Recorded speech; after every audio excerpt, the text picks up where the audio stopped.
starts really. Now you should all understand. Please sit straight. It is the beautiful metaphysical point. When Nachiketa reached the abode of Yama, he found that Yama was not at home. So he waited for him for 3 days without food or water.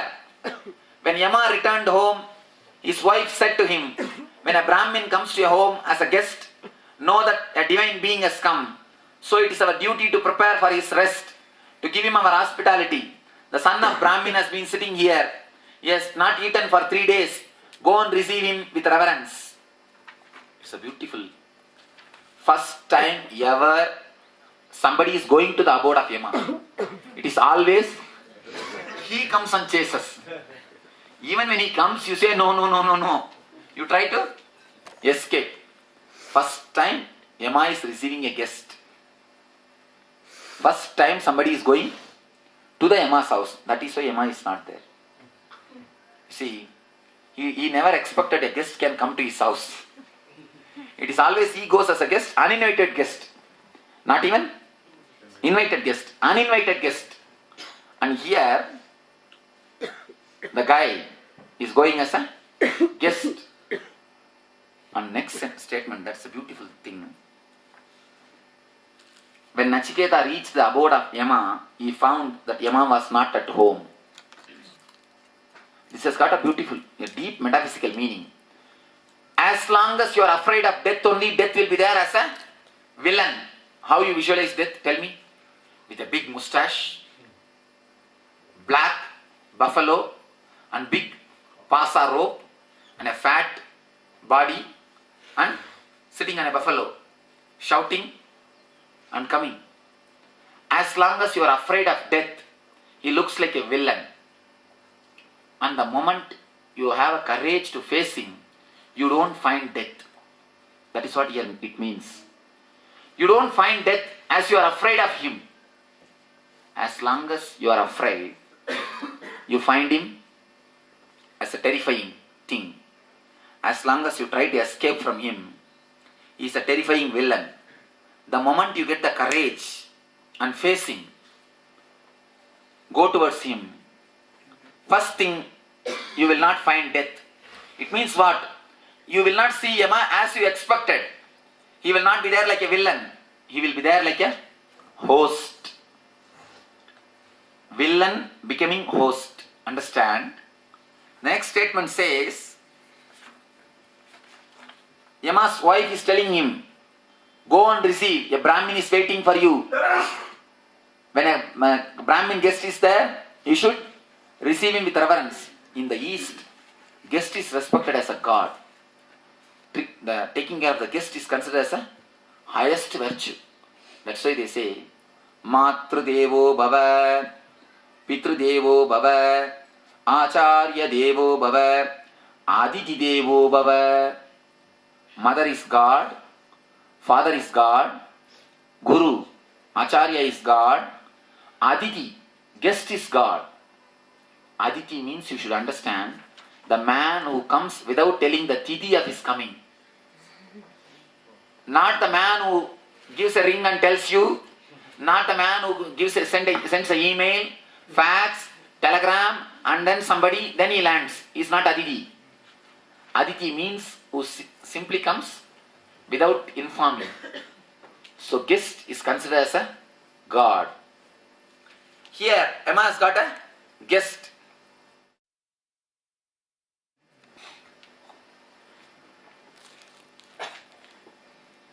The commentary, Bhashya says, let me repeat this sutra and then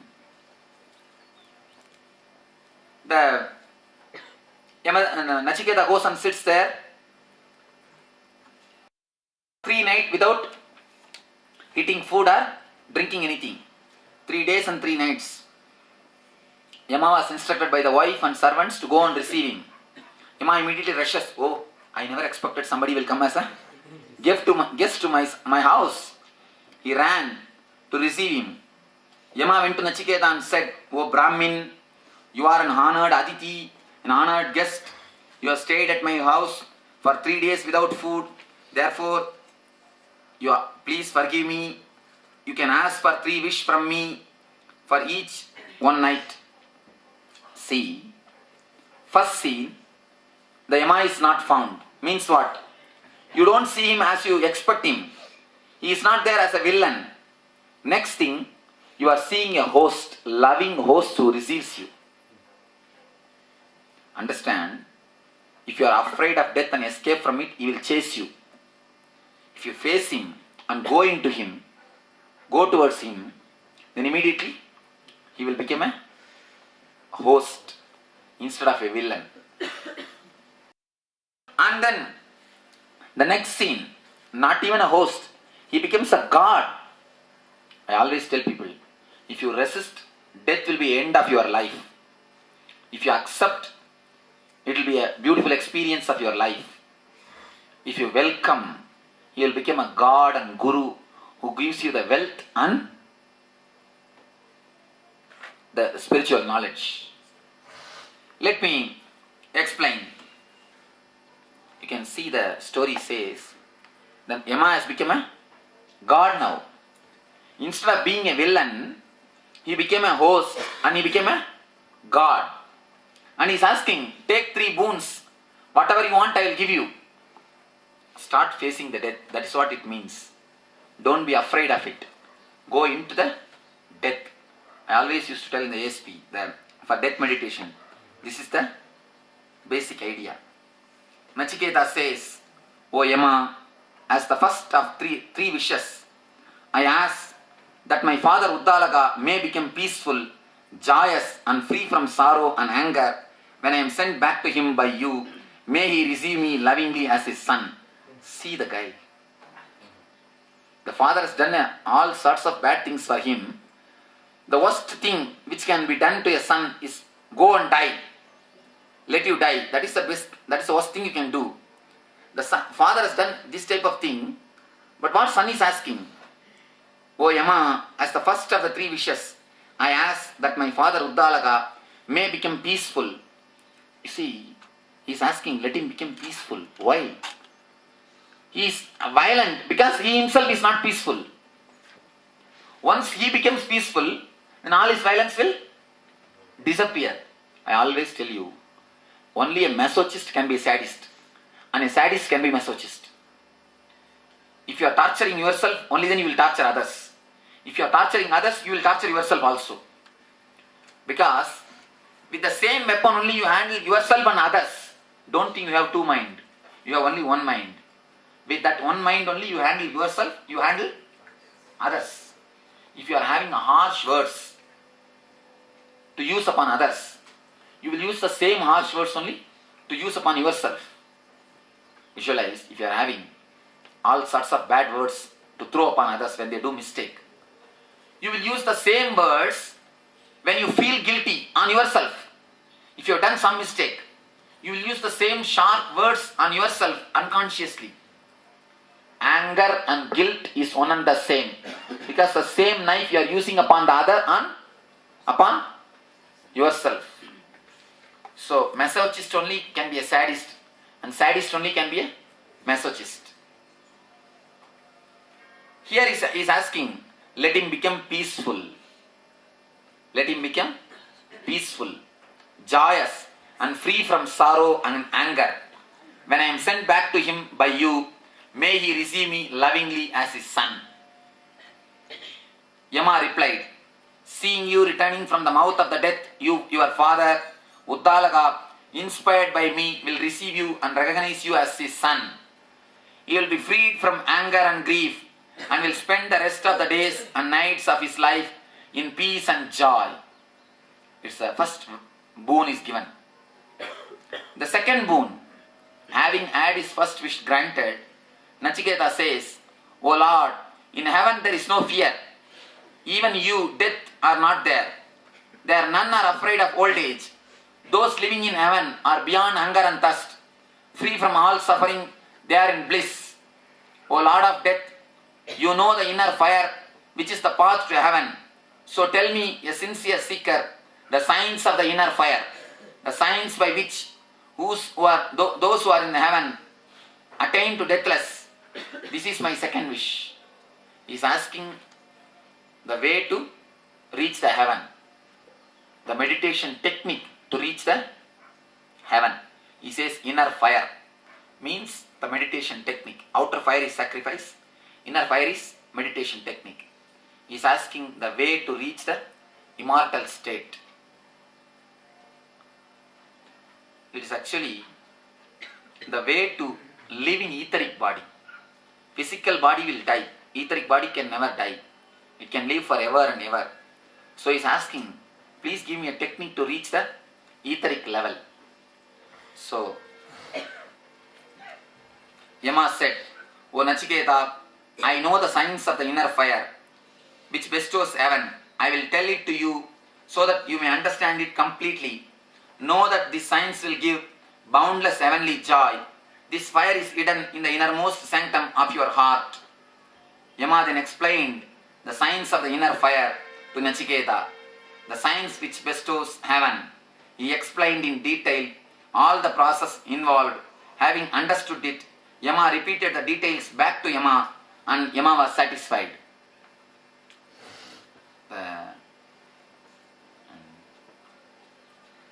Nachiketa gives the Yamadharma gives the technique, and Nachiketa understands and repeats the whole thing back to Yama, and Yama was satisfied. This is the way in the ancient time the teaching is done.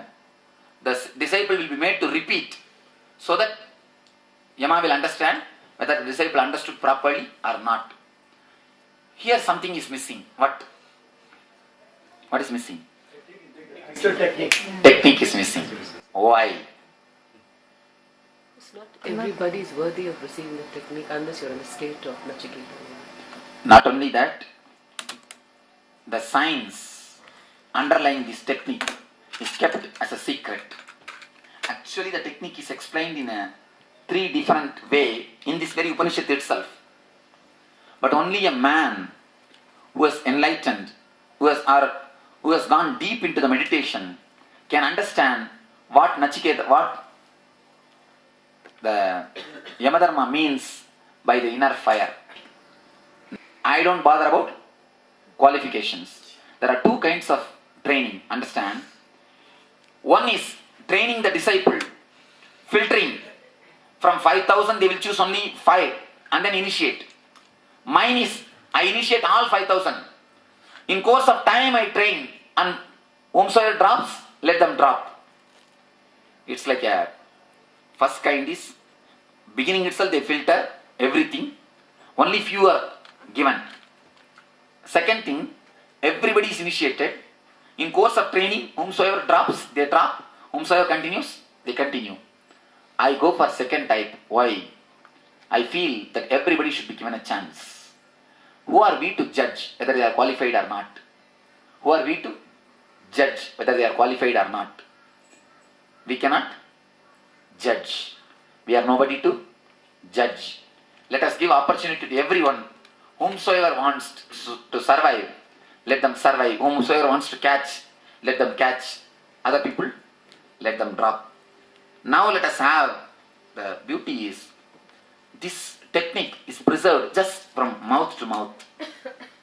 It is never written. They never brought this into record. It is always maintained mouth to mouth. From master to master, master to master, this technique is preserved. Death is not there at all. So does that mean that... Suicide. No. Suicide is not facing death. It is escaping from life. No, I'm not talking about suicide. The whole concept of death, that means there's nothing like death? Yes, there is nothing like death. It is just the growth. You never die. The problem is, after the death, you do not know the connection.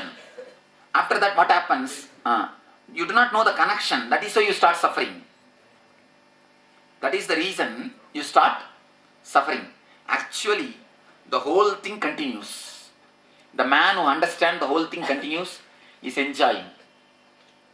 And the doctors say, who are working in the medical field, they say, every part of our body dies once in 6 months, once in a year, once in 2 years.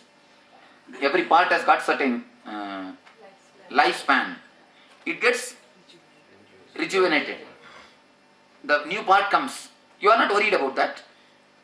And after some 5 years or 6 years, you are totally new. Not even one cell is old. Everything is new. Are you bothered about that? So that means just the thought that we are growing old gives us all these wrinkles and whatever. Because otherwise Surely. we should be fresh every. One thing, there's a book called Ageless Body and Timeless Mind. He has done research on these Tibetan monks who live 300 years. And actually, scientists also agree, all the parts of our body is made for 300 years. It is only our idea, mainly the death, fear stroke.